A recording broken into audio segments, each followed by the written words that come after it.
Então, nesta aula, nós vamos começar a estudar o sistema solar, né?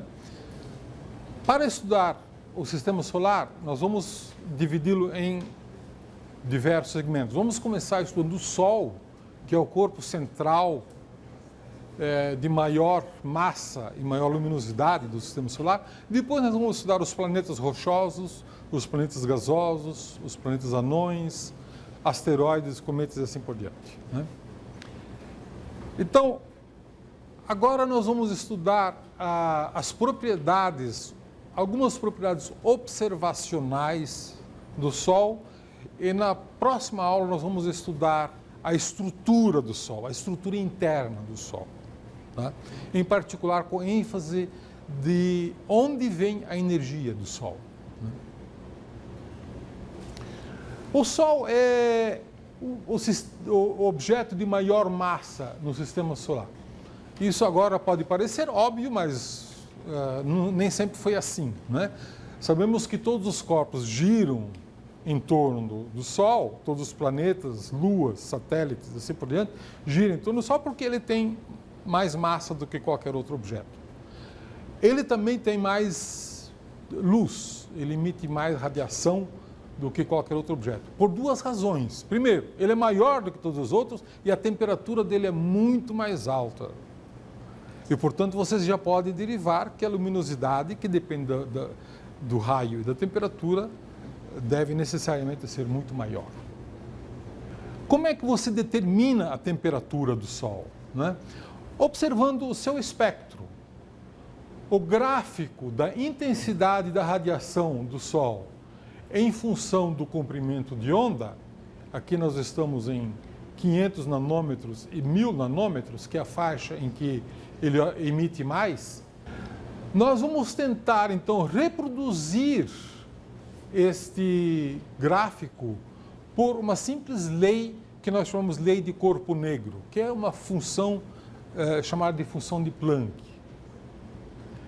E a partir disso nós podemos, então, determinar a temperatura do objeto. Então, nós dizemos que a temperatura efetiva do Sol é de 5.777 graus Kelvin.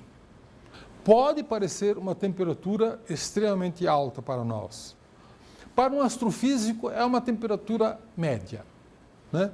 Grande número de estrelas tem temperaturas mais altas, algumas muito mais altas.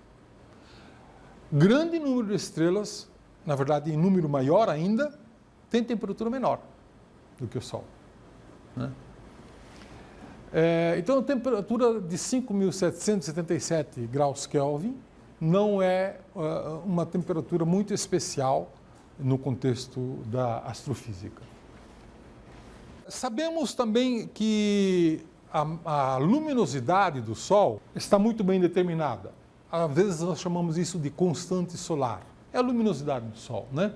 3,8 vezes 10 na potência de 26 watts. É muita energia, né? A massa dele é cerca de 2 vezes 10 na potência de 30 quilogramas. E o raio é de 1,39 vezes 10 na potência de 6 quilômetros. Vocês podem até rapidamente fazer um exercício, né? Sabendo o raio e sabendo a luminosidade, qual deve ser a temperatura. E aí vocês podem derivar daí a temperatura. Ou se vocês sabem o raio que pode ser medido e a temperatura que pode ser medida, qual é a luminosidade que vocês esperam? E comparar com o que é observado, né? Então, essas são as propriedades básicas do Sol, e eu repito, elas são grandezas muito grandes no contexto do Sistema Solar. Não há nenhum corpo outro do Sistema Solar que se aproxime disso. Mas no contexto da astrofísica, né, na nossa galáxia, existem bilhões de estrelas com valores maiores do que isso. Existem mais bilhões ainda de estrelas com valores menores do que isso.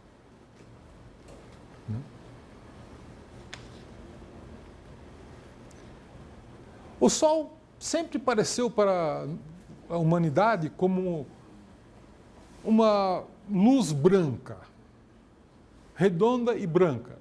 E para muitos isso foi um Deus e que, graças à sua divindade, devia ser perfeita, né? E muitos ficaram muito chocados quando finalmente Galileu descobriu, em 1609, que o Sol tem manchas, as chamadas manchas solares, né? Que hoje em dia, numa fotografia moderna, aparecem desta maneira aqui, né? As manchas solares. E o estudo dessas manchas solares tornou-se muito importante, porque ela revela, enfim, uma série de propriedades do Sol.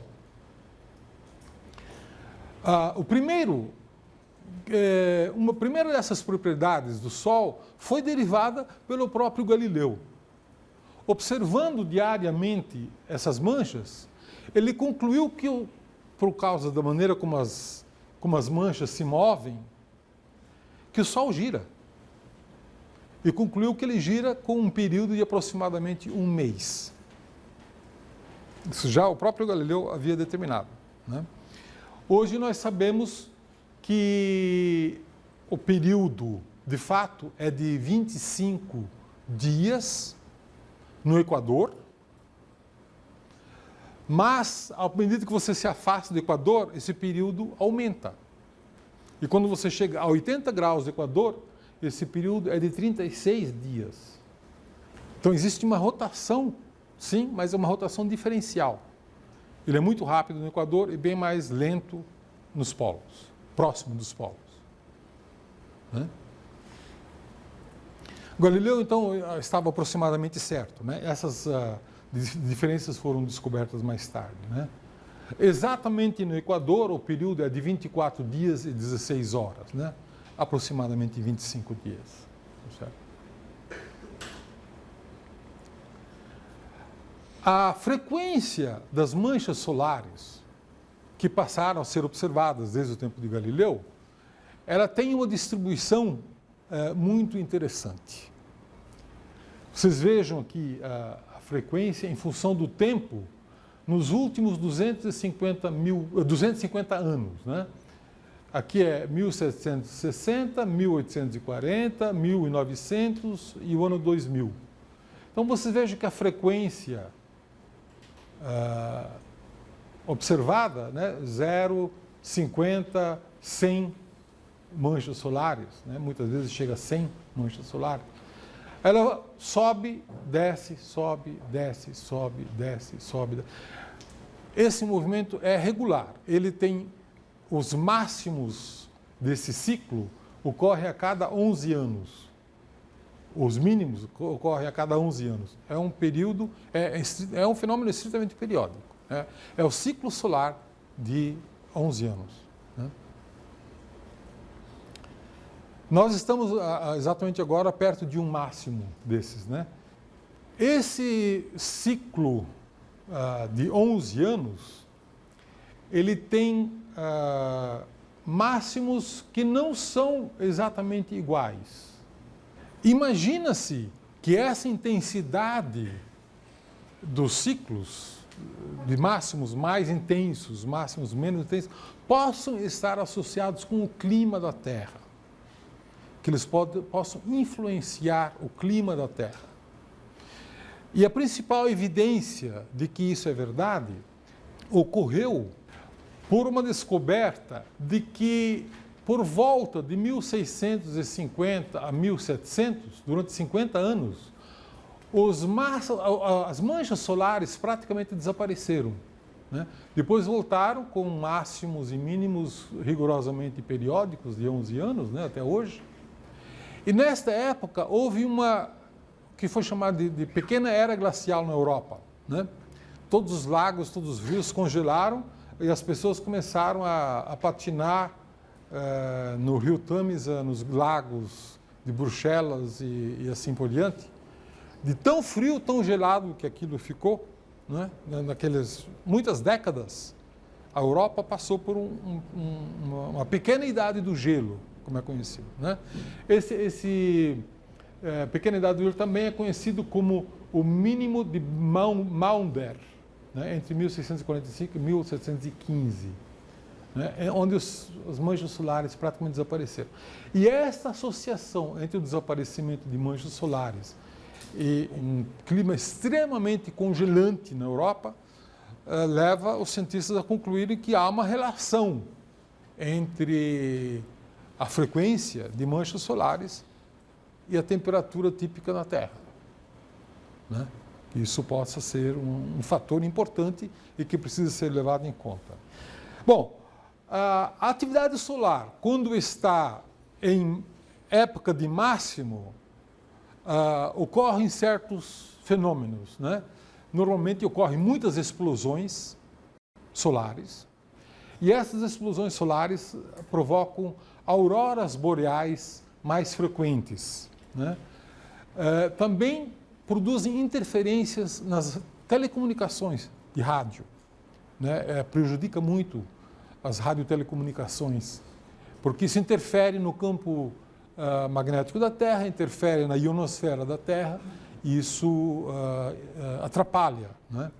E, inclusive, pode produzir, já tem causado, de forma comprovada, apagões elétricos, né? Grandes redes de distribuição de energia elétrica, como nós temos no Brasil, podem ser fortemente prejudicados se houver uma explosão solar muito grande, né? Cuja probabilidade é máxima quando você tem um máximo de atividade solar, como nós estamos passando agora, né? Esses possíveis apagões da energia elétrica podem ser induzidos por grandes explosões solares, né? Já houve um evento extremamente forte no Canadá, né? Que foi comprovadamente causado por explosão solar. Uma outra coisa interessante é que durante eclipses do Sol, você pode enxergar a olho nu que o Sol tem uma coroa, de emissão, cujo gás chega a temperaturas de 1 milhão de graus Kelvin. Tá? Lembre-se que na superfície a temperatura é de 5.600 graus, né? Nesta coroa, a temperatura chega a 1 milhão, e isso pode ser visível a olho nu durante um eclipse total do Sol, né? E esta coroa, então, emite linhas que são chamadas linhas coronais. São linhas de muito alta excitação, típicas de um gás submetido a temperaturas extremamente altas, né? Bom, vamos agora estudar um pouco mais as explosões solares que são associadas às manchas solares. Então, quando você tem um ciclo de máximo de manchas solares, você tem também um aumento na frequência de explosões solares. Isso aqui é uma fotografia do Sol tirado com filtro especial, né? Então você veja que nesse filtro especial as manchas solares parecem mais brilhantes, na verdade elas são mais frias, né? E de repente surge aqui uma explosão gigantesca, muito maior do que o planeta Terra, de radiação. Aqui vocês veem algumas outras dessas explosões, vocês veem como essas estruturas podem ser grandes, né? E aqui, para só ter uma ideia, aqui seria o tamanho do planeta Terra, né? Muito bem, eu vou passar agora 2 vídeos onde vocês podem ver essas explosões solares acontecendo, tá? E vocês veem, esses vídeos são recentes, eles foram feitos por naves espaciais que foram construídas só para observar o Sol e só para registrar essas explosões solares, né? Essas explosões, elas parecem um pouco, vejam essa aí. Vejam a quantidade de gás que é expelido, né? E a proporção gigantesca, quer dizer, você tem nuvens expelidas que ficam de um tamanho típico do tamanho do Sol, né? A origem dessas explosões, ela está associada ao campo magnético. Normalmente você tem campos magnéticos irregulares, né? E quando esses campos magnéticos, um polo positivo magnético e um outro polo negativo, quando eles se encontram, eles se recombinam e liberam uma grande quantidade de energia, e essa energia, então, ela é percebida como uma explosão. Então, ejeta toda essa quantidade de energia para o espaço, né? Quando você tem essas explosões realmente muito grandes, você vê que a matéria, e a matéria aí é basicamente gás hidrogênio ionizado, né? É um plasma, nós chamamos isso de plasma, né? Basicamente de gás hidrogênio. Isso é jogado no espaço e, se vocês prestarem atenção, a explosão que joga é seguida por uma queda, uma espécie de chuva de volta, né? Mas grande parte dessas partículas, ou uma fração dessas partículas, vai para o espaço e atinge a Terra, né? E só não atinge a Terra, a biosfera e a nós em maior quantidade porque a Terra tem um campo magnético que nos protege. Agora vamos ver, nós fizemos aqui uma tour pelo Sol, né? Um tour pelo Sol e vimos várias explosões. Agora nós vamos focar numa explosão só. Tá?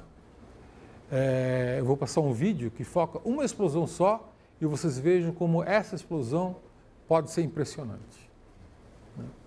19 de julho de 2012 ocorreu esta enorme explosão aí, né?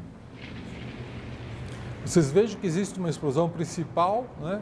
Mas existem várias explosões aí paralelas, secundárias, e aí o planeta Terra, se estivesse lá, ele seria desse tamanho, né? Ele está na escala do planeta Terra. Vocês vejam que essa explosão é muito maior do que o planeta Terra, né? Isso para vocês terem uma ideia precisa do tamanho do fenômeno, né? E aí parece que está chovendo de volta, e uma chuva que durou bastante tempo, né? Bom, fundamentalmente, né, como eu havia dito há pouco, né, vocês podem se perguntar a origem dessa energia, porque evidentemente uma enorme quantidade de energia que é liberada muito rapidamente, né? E a origem, a ideia que você tem atualmente é que a origem dessa energia seja magnética, tá? É a liberação de energia magnética acumulada naquela região. Bom, agora aos poucos vai se desfazendo, né? A chuva de matéria de volta está diminuindo e a explosão finalmente chega a um fim. Então, as explosões, em geral, as manchas são associadas a fenômenos magnéticos, né? Então, são essas regiões onde essas reconexões de campos magnéticos ocorrem e por isso que as manchas são as explosões estão associadas às manchas. E quanto maior o número de manchas, maior o número de explosões. E é por isso que a cada 11 anos o número de explosões aumenta. Tá certo? A cada 11 anos, né? E agora nós estamos exatamente vivendo uma época dessas de máximo de número de manchas e de máximo de número de explosões solares. E também de um máximo de risco, né? De explosões solares, né? Associados a isso, né? A gente está focando uma explosão grande, mas ao mesmo tempo tem várias explosõezinhas pequenas acontecendo. Explosões pequenas, portanto, são muito frequentes. Explosões grandes são raras, né? Essa foi de 19 de julho de 2012, né? Esse ano já ocorreu também uma explosão muito grande, elas são raras, e as explosões extremamente grandes são raríssimas, né? Há registros de que no século XIX onde não havia ainda muitos equipamentos elétricos, redes elétricas, mas já havia redes de telégrafos, houve uma explosão solar que simplesmente queimou as redes de telégrafos, pura e simplesmente. Queimou todas as redes. Né? Se hoje ocorresse uma explosão dessas, seria um desastre para a economia mundial, evidentemente. Né? Porque queimaria tudo que está interconectado em rede elétrica. Né? E isso seria desastroso. Você pode dizer, isso não vai acontecer mais. Bom, aconteceu no século XIX, né? Tá certo? Digamos que aconteça uma vez a cada 200 anos. A pergunta é possível prever esse tipo de coisa? É possível prever até um certo ponto. Por quê? Porque se você fica observando o Sol e você vê uma explosão dessas começando, o efeito dessa explosão vai chegar na Terra 3 ou 4 dias depois. Então, há um intervalo de tempo de 3 ou 4 dias. Pode-se dar um alerta, né? Digamos assim, você pode tirar todos os seus equipamentos das redes, né? E esperar o fenômeno passar, o seu equipamento está livre, mas se a rede for destruída, você pode ficar um bom tempo sem poder assistir uma televisão, ter uma lâmpada elétrica, faça o seu chuveiro funcionar a gás e assim por diante. Né? A temperatura da coroa solar é maior do que a temperatura da superfície do Sol. Vocês viram a pergunta? Isso é para matar a aula, né? Por que a temperatura da coroa do Sol é 1 milhão de graus, enquanto que na superfície, a superfície é a fotosfera, que nós chamamos de temperatura superficial. É a temperatura da fotosfera, de onde saem os fótons que nós detectamos. Né? Essa é a fotosfera. É de apenas 5.600 graus. Né? Bom, ao certo, não se sabe ainda. Né? Mas existe, de alguma maneira, mecanismos de ondas que sejam acústicas, que sejam eletromagnéticas, que transferem energia do Sol para a coroa. Tá certo? Essa transmissão de energia faz com que lá na coroa há um acúmulo de energia e como a densidade de matéria é muito baixa, então você tem muita energia por unidade de massa e, portanto, a temperatura sobe. Parece simples, mas qual é o mecanismo exato de transferência de energia da superfície para lá? Ainda não é muito bem conhecido. Né? Você pode imaginar que quando você vê essas explosões magníficas aí, que você tem algum mecanismo também de jogar energia para cima. Né? Tá certo? E quando você joga muita energia para uma região de baixa densidade, isso evidentemente, intuitivamente, a gente pode imaginar que você esteja aquecendo alguma coisa. Né? E quando essa energia é muito grande, a densidade é muito baixa, a temperatura pode realmente ser extraordinariamente alta, como é no caso do Sol, da coroa do Sol, né? Chamada coroa solar.